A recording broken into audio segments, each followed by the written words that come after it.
आज मैं वर्बीना के पौधे की देखभाल के बारे में पूरी जानकारी दूंगा। ये आपको बताऊंगा कि इसे कब ग्रो किया जाए, इसकी पोटिंग मिक्स को कैसे बनाया जाए, पौधे के लिए गमले का साइज क्या होना चाहिए, वाटरिंग कैसे की जाए, इसमें कौन सी बीमारी लगती है और इसके साथ ही साथ इसमें खाद और फर्टिलाइजर कब कब दी जाए और पौधे से अधिक संख्या में फ्लावर हासिल करने के लिए क्या किया जाए। तो यदि आपने इसके पौधे को लगा रखा या फिर लगाने की सोच रहे तो आप इस वीडियो को पूरा आखिर तक जरूर देखिएगा। वर्बीना विंटर सीजन का एक सीजनल फ्लावरिंग प्लांट है। इसका ग्रोइंग सीजन विंटर और स्प्रिंग सीजन है। इसे सीड से ग्रो किया जाता है। इसकी सीडलिंग सितंबर अक्टूबर में की जाती है और इसे सीड से ही ग्रो करना बेहतर है। हालांकि आप इसकी कटिंग से भी इसे ग्रो कर सकते हैं, लेकिन पौधा मुश्किल से ग्रो होता है और फ्लावर भी कम देता है। तो हमेशा इसके पौधे को सीड से ही ग्रो कीजिए। इसके पौधे की कीमत 20 रुपए से लेकर 50 रुपए तक होती है। जिस हिसाब से पौधे की ग्रोथ होती है उस हिसाब से इसकी कीमत भी होती है। इसका सैपलिंग यानी छोटा प्लांट और नर्सरी पर नवंबर से बिकने लगता है और इसके सैपलिंग की कीमत 8 रुपए से लेकर 15 रुपए तक होती है। फ्लावर का साइज छोटा होता है लेकिन बंचेस के रूप में खिलता है और जब एक साथ एक बंच में बहुत सारा फ्लावर खिला होता है तो देखने में वो बंच बहुत ही खूबसूरत दिखता है। और इसके पौधे की खासियत ये भी होती है कि जब इसकी देखभाल सही तरीके से की जाए तो पत्ते से ज्यादा इसमें फूल होता है। आगे मैं आपको जानकारी दूंगा कि अधिक संख्या में फ्लावर लेने के लिए क्या करना चाहिए, तो अभी आप पूरा देखिएगा। इसे ऐसी पॉटिंग मिक्स में ग्रो करना चाहिए जो वेल रन हो और जिसका वजन कम हो। इसके लिए आप 40% मिट्टी, 30% कंपोस्ट और 30% कोकोपीट को ले लीजिए। और यदि आपके पास नीम केक है तो नीम केक को भी लीजिए और अगर फंगिसाइड है तो फंगिसाइड का भी इस्तेमाल कीजिए। सभी को मिक्स करके पौधे को लगा दीजिए।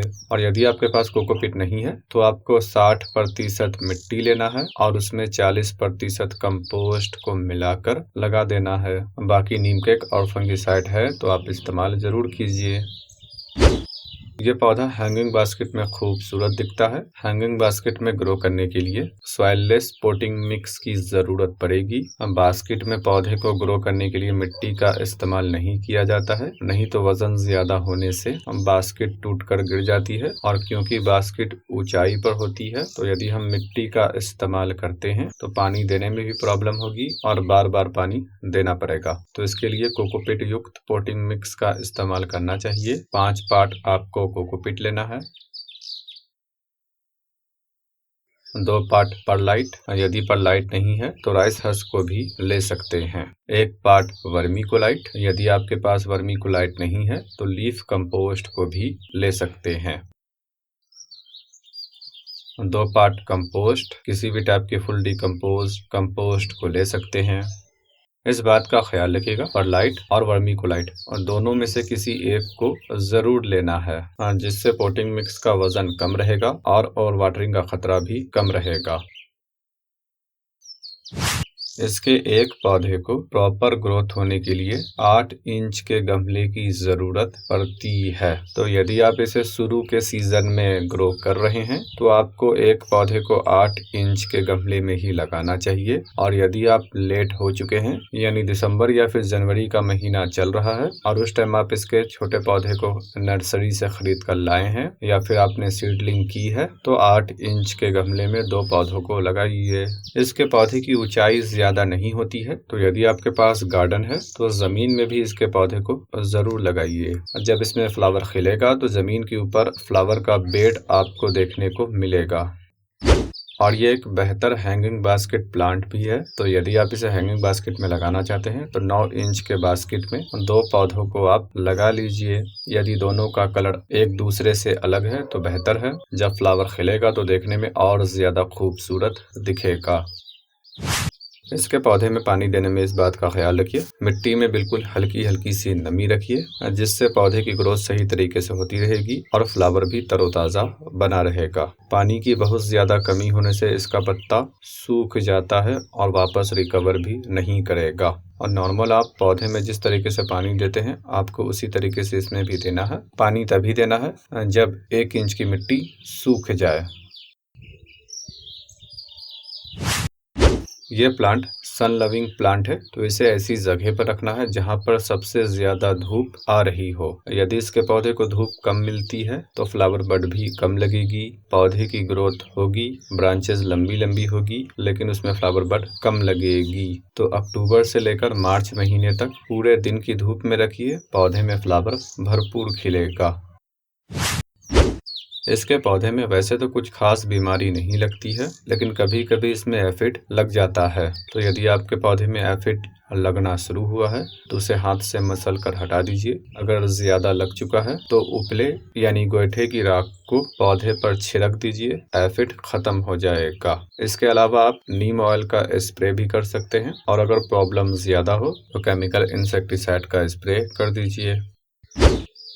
इसके अलावा इसमें फंगल डिजीज भी लगती है, और फंगस आमतौर से पानी ज्यादा देने से लगती है। इसकी जड़ में रूट रॉड होती है और पौधा सड़ जाता है, तो आप पानी हिसाब से दीजिए, बहुत सारी फंगल डिजीज नहीं लगेगी।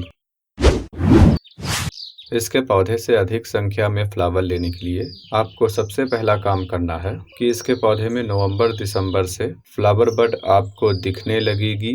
तो आपको करना यह है कि 30 से 40 दिनों के लिए पौधे में फ्लावर खिलने नहीं देना है, और जो भी कली दिखे उसे तोड़कर हटा देना है। जब आप ऐसा करेंगे तो पौधे की ग्रोथ कम समय में ज्यादा होगी, इसकी ब्रांचेज अधिक संख्या में निकलेगी, और जितनी इसमें ब्रांचेज होगी उसी हिसाब से इसमें भरपूर फ्लावर भी खिलेगा। यदि पौधे में छोटे में ही फ्लावर खिलने लगता है तो पौधे की ग्रोथ कम होगी, ब्रांचेज कम निकलेगी, और आपको आगे चल के फ्लावर भी कम दिखेगा। इसीलिए शुरू में 30-40 दिनों तक फ्लावर को खिलने मत दीजिए, तो पौधे की ग्रोथ कम समय में ज्यादा होगी।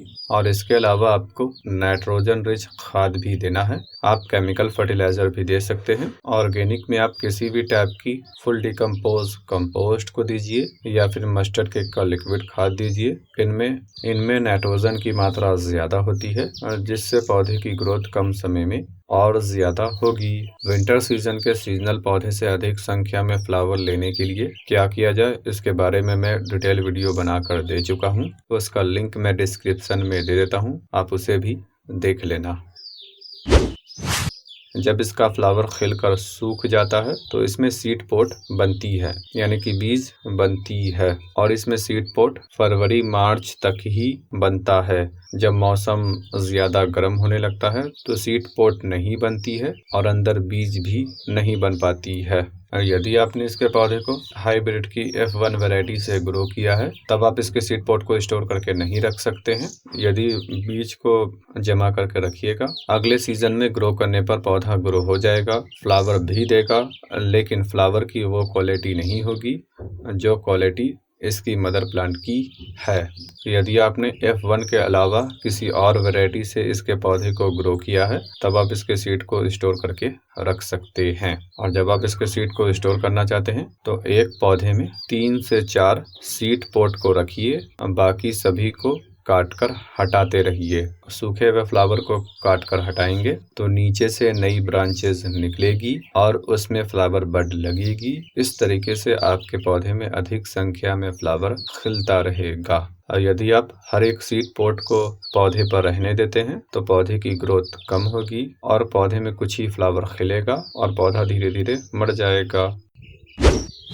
बात की जाए खाद और फर्टिलाइजर की, तो इसमें आपको देना है किसी भी टाइप के लिक्विड खाद को। आप कंपोस्ट टी को दे सकते हैं और मस्टर्ड केक के लिक्विड खाद को भी दे सकते हैं। मस्टर्ड केक के लिक्विड खाद को बनाने के लिए 100 ग्राम मस्टर्ड केक को 10 लीटर पानी में डाल देना है और 3 दिन के लिए छोड़ देना है। चौथे दिन पौधे में जितनी मात्रा में आप पानी देते हैं उतनी मात्रा में आपको दे देना है।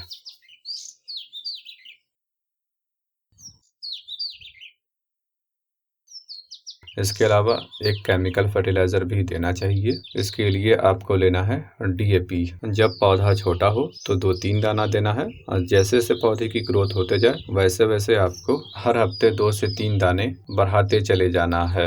और लिक्विड खाद को और DAP को हर 7 दिनों के अंतराल पर देते रहना है, तो आपको पौधा भी फ्लावर देते रहेगा।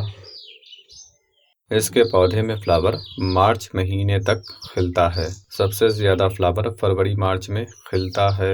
अप्रैल महीने में जब गर्मी ज्यादा बढ़ जाती है तो इक्का दुक्का इसमें फ्लावर खिलता है, फिर गर्मी जैसे जैसे बढ़ती चली जाती है वैसे वैसे पौधा सूखता चला जाता है। क्योंकि ये सीजनल है तो सीजन खत्म होने पर सूख जाएगा। इसके पौधे को स्टोर करके नहीं रखा जाता है, हर साल सीड से ग्रो किया जाता है। उम्मीद है आपको ये जानकारी पसंद आई होगी।